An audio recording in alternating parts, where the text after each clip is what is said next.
ಕರ್ತನಾಮ ನನಗಾಶ್ರಯವೇ ಹೊಡೆದೋಗುವಂಥದ್ದನ್ನ ಕಾಣ್ತಾನೆ.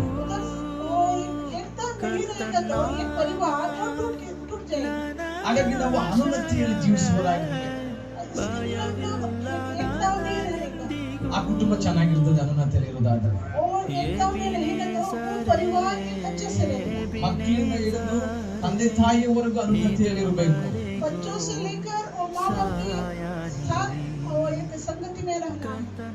ಅವಾಗಿದ್ರೆ ಕುಟುಂಬ ಚೆನ್ನಾಗಿರೋದಕ್ಕೆ ಸಾಧ್ಯ. ಆ ಕುಟುಂಬದಲ್ಲಿ ಅನುಮತಿ ಇಲ್ಲದ್ಮೇಲೆ ಅನೇಕ ಆ ಕುಟುಂಬಗಳು ಒಡೆದು ಹೋಗುವಂತದೆ.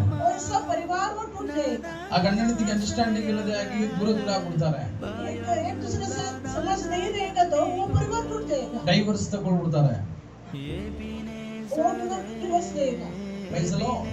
ಹಾಗಾಗಿ ನಮಗೆ ಅನುಮತಿ ತುಂಬಾ ಇಂಪಾರ್ಟೆಂಟ್.